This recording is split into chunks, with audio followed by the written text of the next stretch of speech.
You know those neighbors who think the world revolves around them? Yeah, meet the HOA Karen sisters, two middle-aged women who dressed alike, walked in perfect sync, and carried clipboards like weapons. They ruled our neighborhood with fake smiles and endless rules. No lawn ornaments, no loud music, no unauthorized decorations. But their arrogance went too far the day they decided to use my outdoor outlet without even asking. It was a bright Saturday morning. I was enjoying my coffee on the porch when I saw them, both of them standing by my garden with hairdryers plugged into my wall socket. They were blow-drying their dogs, right there on my lawn, using my electricity. When I stepped outside to confront them, one of them, Karen number 1, looked me dead in the eye and said, "It's for the community, sweetie. Don't be so selfish." That was it. My patience snapped. They thought they could push everyone around because they were on the HOA board. They thought rules didn't apply to them. But I had something they didn't acknowledge. My house had a switch to convert. That outdoor outlet from 120 volts to 240 volts, meant for heavy tools. They'd never know. So I smiled, nodded, and went back inside pretending to let it go, but I flipped that switch. Moments later, sparks flew, and their precious dryers fried in their hands. They screamed and dropped them, smoke rising into the sunlight. It wasn't about revenge, it was about finally saying enough. And as the smell of burnt plastic filled the air, the HOA Karen sisters learned a lesson they'd never forget. Never mess with the quiet neighbor who knows exactly how electricity works. It was one of those perfect spring mornings when the world feels calm and predictable. The sun was already bright by 8, coating everything in a golden glow that made even the dull concrete sidewalks look warm and inviting. My front yard, it smelled of cut grass and jasmine freshly trimmed the evening before, and the air buzzed softly with the sound of sprinklers and distant lawnmower. It was a Saturday, my favorite day to relax. I had my coffee, my newspaper, and a quiet plan to do absolutely nothing, but that peace lasted about as long as a soap bubble in a storm. Across the street, I spotted them, the Karen sisters there. Real names were Linda and Donna, but nobody ever called them that anymore. They'd earned their nickname through years of drama, gossip, and power-hungry antics in the neighborhood. HOA, they looked identical in nearly every way. Shoulder-length blonde hair with matching curls, oversized sunglasses, and pastel floral shirts that screamed suburban royalty. Even their walks were synchronized like two more security guards on patrol. I could tell they were up to something the moment they appeared. They never came out early unless they had a mission. Usually, it was to measure someone's grass, height, check paint colors, or tape passive-aggressive notes to mailboxes. But today, they weren't holding their usual clipboards. They were carrying hairdryers. Two identical shiny silver hairdryers and a long orange extension cord coiled around Donna's arm. I watched them from my porch as they marched straight toward my house like they owned the place. "Oh no," I muttered under my breath. They didn't even knock. They just walked right onto my lawn, my freshly watered, carefully edged lawn, and stopped near my garden bed. Without so much as a glance in my direction, they began unwinding the extension cord. My coffee paused halfway to my lips. Surely, they weren't. They were. Within seconds, Donna plugged the cord into my outdoor outlet. Linda gave a triumphant little, "There we go," and started running her hairdryer. A strong whoosh of hot air blasted through the morning air, startling the finches from my bird feeder. Then came the unmistakable smell of wet dog. Two poodles, one white, one beige, stood nearby, soaked and shaking. The sisters positioned them like runway models and began blow-drying their fur right there on my property. For a few stunned seconds, I just stood there blinking in disbelief. My brain scrambled to make sense of what I was seeing.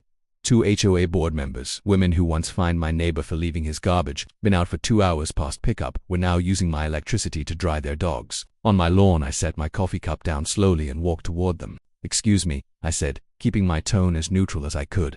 Linda looked up, smiling sweetly behind her sunglasses. "Oh, morning," she chirped, her voice dripping with fake cheer. "Morning," I said flatly. "Mind telling me why you're using my outlet?"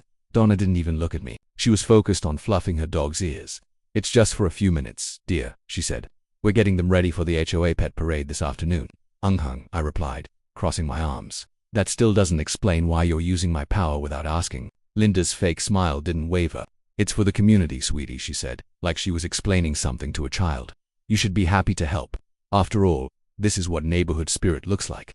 That phrase, neighborhood spirit, was their go-to weapon. They used it to guilt-trip anyone who didn't bow to their ridiculous HOA improvements. I could feel the heat rising in my chest. "You know," I said evenly, "the community doesn't pay my electric bill." Donna sighed dramatically. "You really shouldn't make such a fuss about a few cents of power. It's unbecoming." That did it. I'd spent years putting up with these two, their constant nitpicking, their bossy attitudes, the way they treated everyone else like peasants in their little suburban kingdom. They'd told me once that my porch chairs were too bright. They'd left warning slips on my neighbor's car for dusty rims. They even forced an old man to repaint his mailbox because the shade of black wasn't HOA approved. And now, they were on my lawn, acting like my outdoor outlet was some sort of public service. I took a deep breath and reminded myself that yelling wouldn't help. "I'm serious," I said, keeping my voice calm but firm. "Unplug the dryers." Now Linda frowned for the first time. "Oh, don't be ridiculous," she snapped. "You're making a scene over nothing." "Nothing," I repeated, pointing at the outlet. "You're literally stealing my electricity." Donna straightened up, squinting at me like I'd insulted the Queen. "We are the HOA board," she said. "We oversee community standards. This is perfectly fine." That was such a ridiculous statement that I actually laughed. "You oversee landscaping and trash pickup, not private property." Linda gave a sharp, dismissive sniff and turned her dryer back on. The sound drowned out my next words.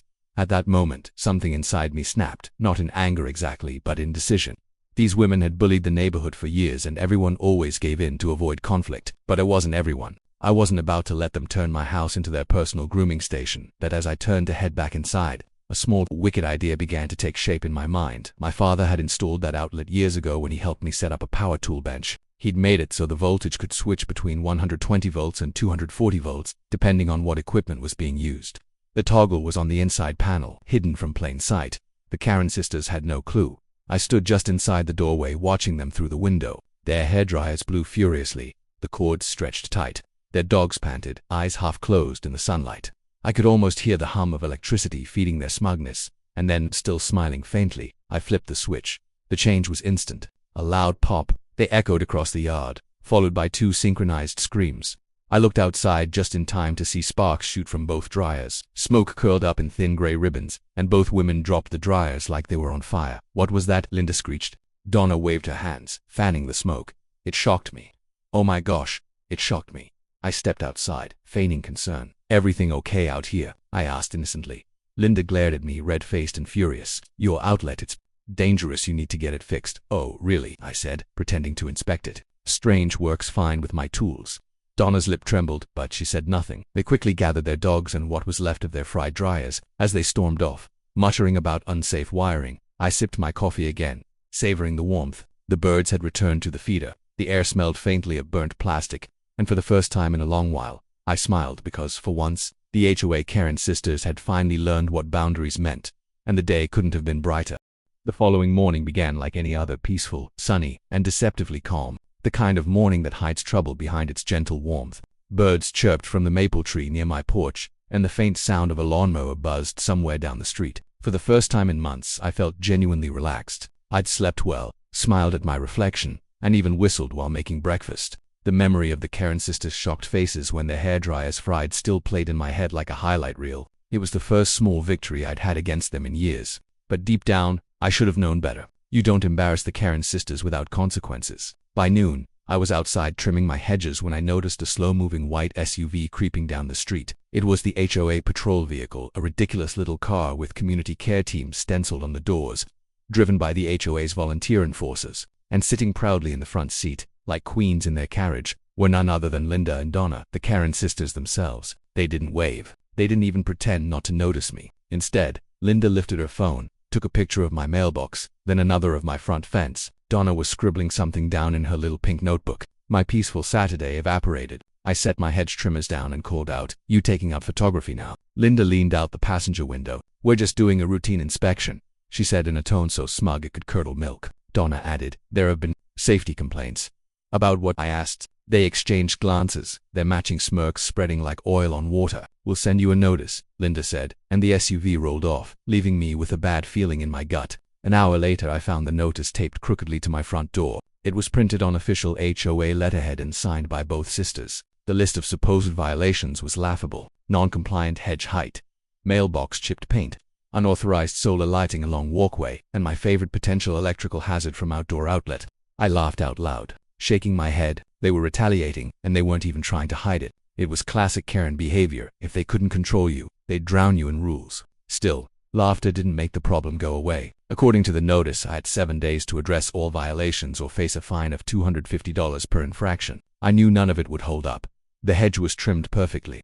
The paint was fine, and the solar lights were store-bought and approved. But they had power, at least on paper, and they were going to make my life miserable for humiliating them. I wasn't the type to run from a fight, though. After all, I'd already stood up to them once. So, I decided to play it smart this time, polite.com, and perfectly by the book. If they wanted a war, I'd fight it with precision. On Monday morning, I called the HOA's main office, skipping over the sisters entirely. I spoke to the HOA manager, a man named Greg Thompson, the kind of guy who wore short-sleeve dress shirts and sounded perpetually exhausted. "Hi, Greg," I began cheerfully. "I received a violation notice that seems exaggerated," he sighed. "Let me guess, from Linda and Donna." Bingo. There was a pause, then a tired chuckle. "You're not the first person to say that. What's the issue this time?" I explained the list, the hedges, the lights, the outlet, and by the time I finished, Greg was openly laughing. "They fined you for an outdoor outlet. They said it's a hazard." I said, "Of course they did," he muttered. "They filed a similar complaint about Mr. Rodriguez's birdbath last month. So what happens now?"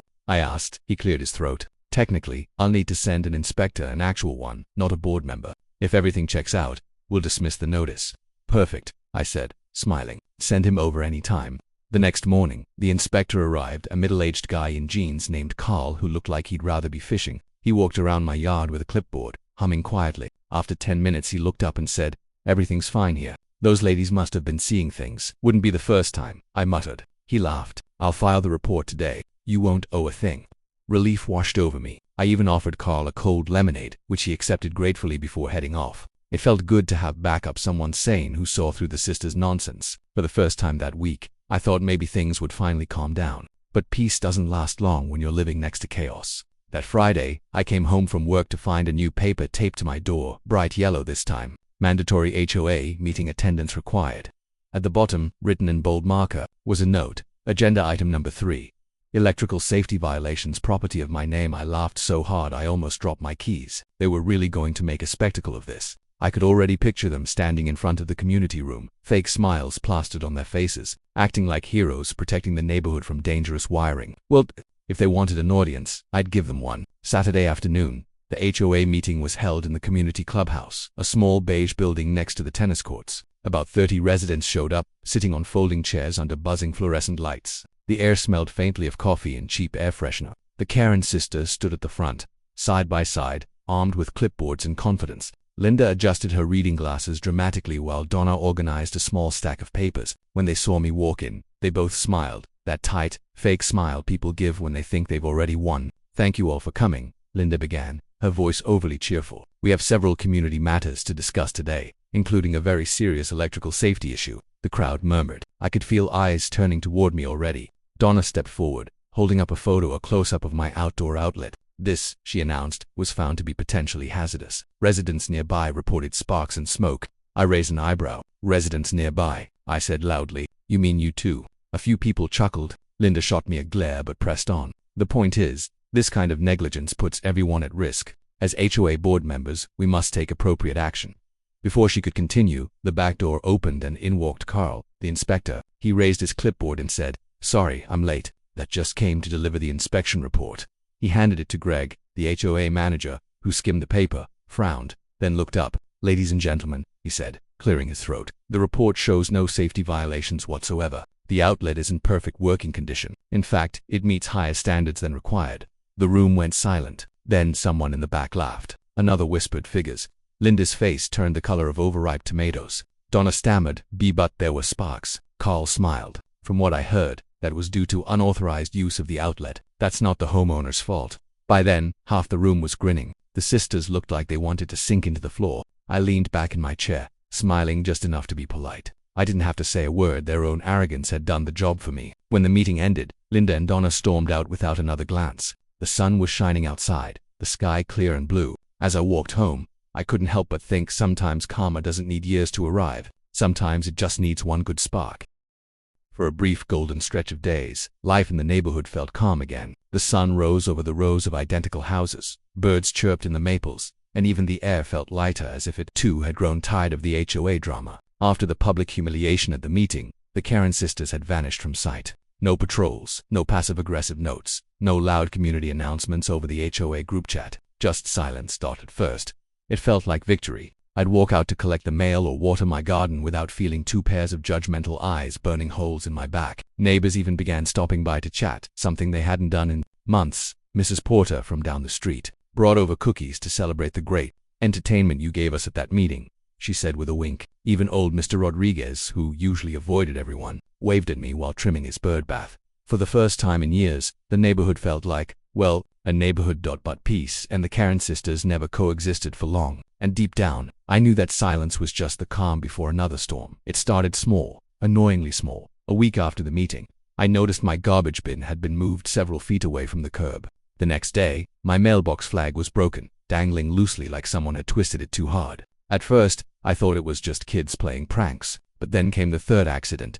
I walked out one sunny morning to find my front yard sprinklers mysteriously running full blast, even though I hadn't turned them on. The control box was open, the dial switched to manual. My grass was soaked, the sidewalk flooded. I stood there staring at the mess, feeling a slow, cold burn of realization.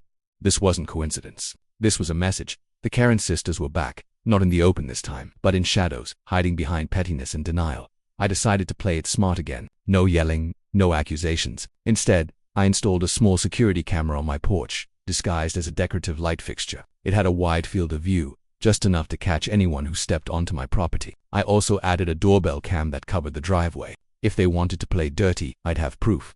3 nights later, the camera paid off at exactly 6:42 a.m. The footage showed 2 familiar figures walking briskly across my yard, matching tracksuits, identical blonde ponytails. Donna was carrying something in her hand, a clipboard or maybe a folder. Linda bent down near my sprinkler box. The video showed her fiddling with it before they both scurried off, whispering and glancing around like teenagers sneaking out past curfew. I couldn't help but smile as I watched the footage. Finally, undeniable evidence. The next afternoon, I printed a few still frames from the video and put them in an envelope. On the front, I wrote, "For Greg Thompson, HOA manager."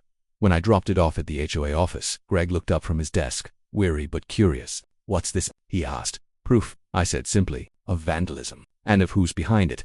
He opened the envelope, glanced at the pictures, and groaned. "You've got to be kidding me. I wish I was." He rubbed his temples. "You know, I'm 2 meetings away from quitting this job." I grinned. "At least wait until after this gets handled."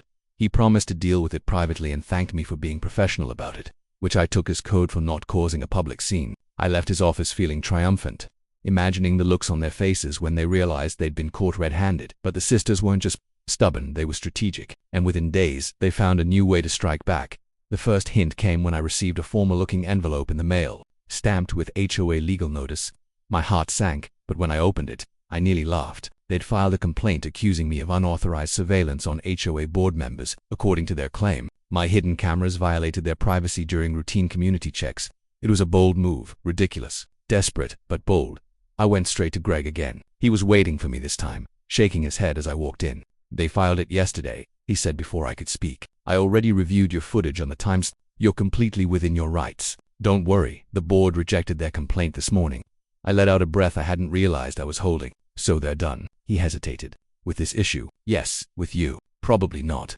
He wasn't wrong. Over the next week, little annoyances started stacking up again. Subtle things meant to irritate. Flyers accidentally stuffed into my mailbox instead of placed in the slot. HOA newsletters mysteriously disappearing from my doorstep while everyone else's stayed. My recycling bin tipped over twice in one morning. It was childish, infuriating, and almost impressive, how much energy they poured into their feud. Then came the day that pushed things too far. I was home early from work, cleaning up the front garden, when I heard muffled voices from behind the fence that separated my yard from Linda's. I paused, pruning shears in hand, and listened. "I told you, Greg won't do anything," one voice said. "Linda's, we'll just have to go higher." Donna replied, "If we make enough noise, people will turn on him. Then we can push a vote." A vote? They were planning to remove Greg, the only sensible person in the HOA office, and take control entirely.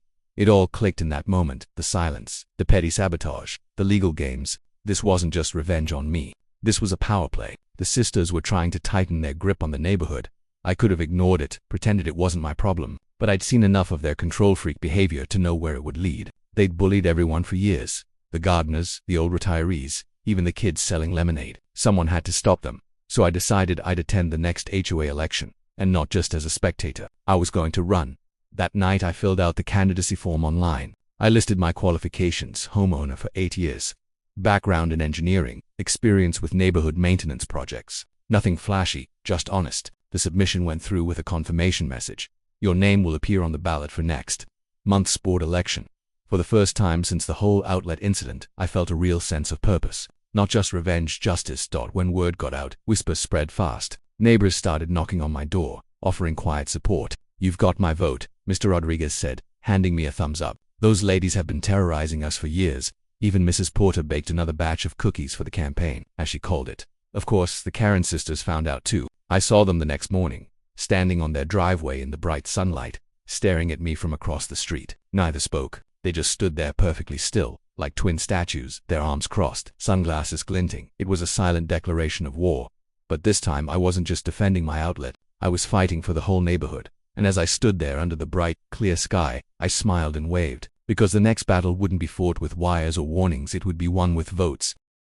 The morning of the HOA election arrived bright and crisp, with sunlight flooding through the neighborhood like a spotlight waiting for a show to begin. Birds were chirping on telephone wires, sprinklers hissed gently across manicured lawns, and every house on Maple Creek Drive seemed strangely awake for a Saturday morning. You could feel it, that buzzing mix of curiosity and gossip that meant one thing: today, something big was going to happen. By 9 o'clock, people were already walking toward the community clubhouse, the same beige building where the last HOA meeting had ended in laughter at the Karen sisters' expense. This time, though, they weren't laughing yet. They were whispering, glancing toward me as I stood at the sidewalk's edge, holding a stack of small flyers I'd printed the night before. Nothing fancy, just my name, a quick message about fairness, community, and accountability, and a picture of the front garden I'd built myself. Simple, honest, real. That was my strategy. Across the street, the Karen sisters had their own setup, a fold-out table covered in a floral cloth, a shiny "Re-elect your trusted HOA leaders" banner, and a plate of store-bought cookies. They smiled at every passerby, though their smiles never quite reached their eyes. They were dressed in identical pastel pink blazers, their blonde curls bouncing as they waved and greeted everyone with syrupy charm. I walked past them once, offering a polite nod. Linda's smile faltered just slightly. Donna gave a short, cold good luck, which sounded more like a warning. Inside the clubhouse buzzed with voices. The sunlight poured in through the big front windows, catching the dust in the air like glitter. Folding chairs filled the main hall, and at the front stood a long table where Greg, the HOA manager, sat looking exhausted but composed. A microphone rested in front of him, though he probably wished it didn't. "All right, everyone," Greg began once the chatter died down. "Let's get started. Today, we'll be voting to fill 2 open seats on the HOA board. The candidates are Linda and Donna, our current board members, and," he looked up, smiling faintly, "our neighbor, Mr. Your Name." There was a polite round of applause. A few people even clapped harder than necessary. The sisters exchanged a tight glance. "Each candidate," Greg continued, "will have 5 minutes to speak before voting begins. I'd prepared for this, not with fancy speeches, but with something better. Truth. Linda went first. She rose dramatically, smoothing her pink blazer, and stepped to the microphone. Her voice was all sugar and superiority. "Good morning, everyone," she began, smiling sweetly. "We've been honored to serve this community for 6 wonderful years. During that time, we've maintained order, improved standards, and protected property values. We've dedicated ourselves to keeping Maple Creek beautiful and safe." Donna nodded beside her like an obedient echo. "Exactly," she added. "And while there have been misunderstandings recently, we believe experience and commitment matter most. Let's not let petty disagreements divide our neighborhood." They both smiled as if expecting applause. A few people clapped, but it was polite, thin, not enthusiastic. Then it was my turn. I stood up, feeling the warmth of sunlight on my shoulders as I walked to the front. My palms were steady, my voice calm. "Good morning," I began. "I don't have 6 years of HOA power behind me. I don't have matching blazers or fancy speeches. What I do have is something simple. The same frustration many of you have felt for years." A ripple of quiet agreement moved through the room. "I've seen neighbors fined for nonsense. I've seen people talked down to, ignored, or embarrassed, all in the name of community rules. But community isn't about rules. It's about respect, about fairness, about treating each other like actual neighbors, not subjects." I paused, letting the words hang for a moment. The sisters shifted uncomfortably at their table. "I'm not here to tear anyone down," I continued. "I'm here to make sure we stop pretending this neighborhood is a kingdom run by fear. We all pay our dues. We all deserve a voice. That's why I'm running." When I finished, there was silence, then a wave of applause that built and spread. Even Greg cracked a smile. The sisters didn't clap. They whispered to each other instead, their faces tight with irritation.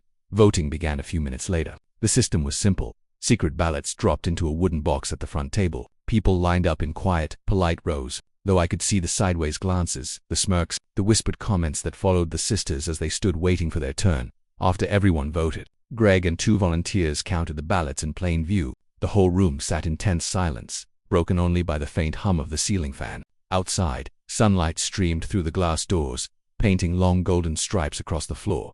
Finally, Greg stood up. "All right," he said, clearing his throat. "We have the results." The sisters leaned forward, faces tight with fake smiles. I just folded my arms, trying not to hope too hard.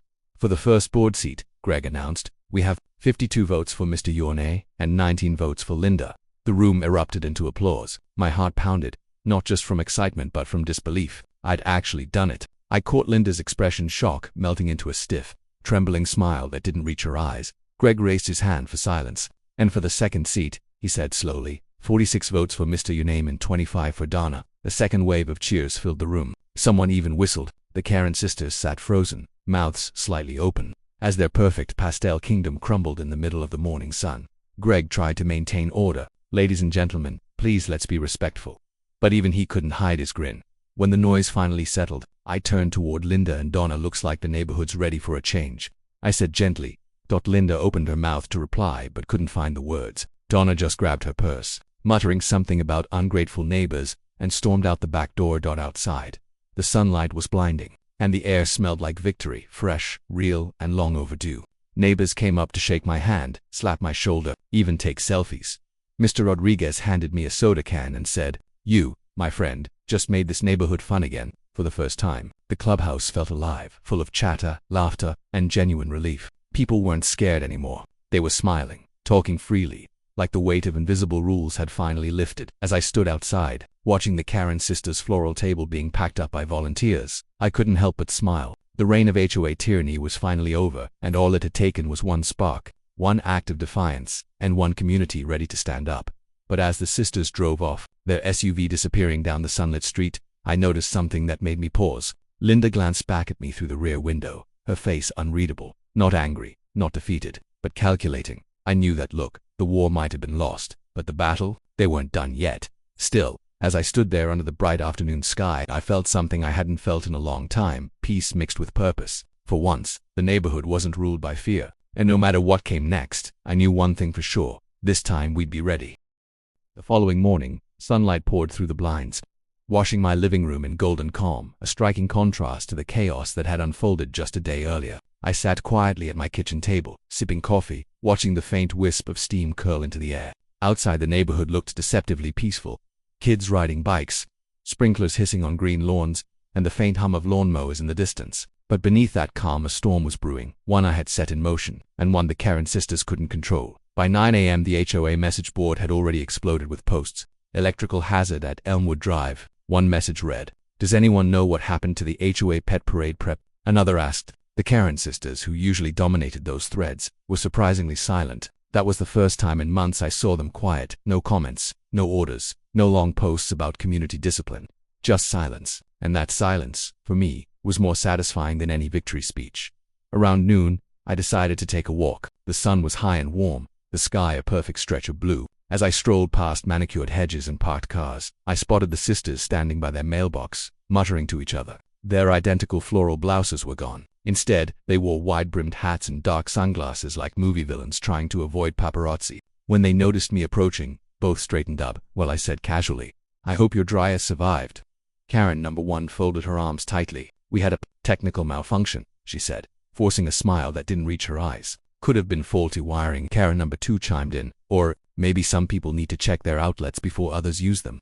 I raised an eyebrow. "Others use them?" There was a beat of silence, and for the first time, they didn't have a comeback. They shifted uncomfortably, and I could see embarrassment prickling beneath their smug expressions. It was the smallest of victories, but it was enough. I smiled politely, nodded, and kept walking, leaving them stewing in their own frustration. When I got back home, I stood by my porch and took in the scene: my trimmed garden, the repaired outlet, and the faint scorch mark on the concrete where their hairdryers had died. It was a reminder that boundaries matter, even in the most picture-perfect neighborhoods. Later that afternoon, a few neighbors came by, people who had been quiet victims of the sisters' endless control. There was Jim from 2 houses down, who'd once been fined for painting his shutters to beige. Then there was Mrs. Alvarez, who'd been warned about her excessive flowers. They all had stories, small frustrations, tiny humiliations. "I heard what happened," Jim said, grinning. "You gave them a little shock therapy, huh?" I chuckled. "Something like that." "You did what we all wanted to do," Mrs. Alvarez added. "They've been bullying this block for years. Maybe now they'll stop acting like they own everything."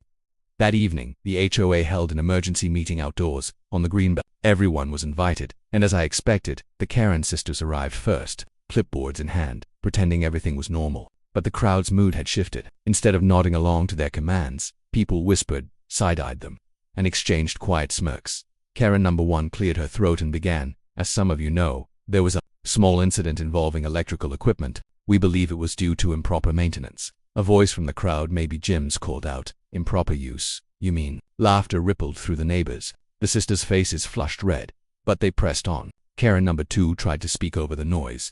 "The HOA will be implementing stricter safety measures regarding outdoor power access." I stepped forward, my voice calm but firm. "You mean, you'll stop using people's outlets without asking?" That silence that followed was priceless. Even the birds in the trees seemed to pause. Karen number 1's jaw clenched. Karen number 2 looked like she might explode, but she didn't. She knew she couldn't, not this time. They had embarrassed themselves publicly, and any defense would only dig the hole deeper. The meeting wrapped up awkwardly after that. No one wanted to hear their usual speeches. People just drifted away, chatting quietly, relieved that the reign of the HOA Karen sisters had finally cracked. For the first time in years, our community felt lighter. The next few days were blissfully peaceful. No passive-aggressive emails, no new fines, no surprise inspections. The sisters stopped patrolling the sidewalks and barely came outside except to collect mail. Word spread fast, not just about the hairdryer incident, but about how their hypocrisy had been exposed. One afternoon, while trimming my hedges, I saw Mrs. Alvarez setting up a small free plants table on her lawn. Normally, the sisters would have swooped in, citing unauthorized displays, but they didn't show up. Instead, neighbors stopped by, chatting and laughing like old friends. Kids ran around freely. The whole block felt alive again later. As I sat on my porch watching the sunset, a warm orange glow stretching over the street, I thought about how a single act, a small moment of defiance, had changed everything. I hadn't set out to start a rebellion, but maybe that's how neighborhood peace begins, not with shouting matches, but with quiet boundaries. Weeks passed, and eventually, the Karen sisters resigned from the HOA board for personal reasons. No one was surprised. They packed up their matching blazers, their clipboards, and their fake smiles, and vanished from every meeting. The neighborhood elected new members, kind ones. The kind who cared about the community, not control. I still have the burnt outlet cover stored in my garage, not as a trophy but as a reminder. Sometimes the best way to stand up to bullies isn't with shouting or anger, but with patience. Calm, and just the right amount of voltage. The mornings are quiet again. I drink my coffee on the porch, sunlight spilling over the yard, and smile every time I see neighbors waving, kids laughing, and poodles running freely without anyone trying to dry them on someone else's property. Peace restored, lesson learned, and justice served, all in broad daylight.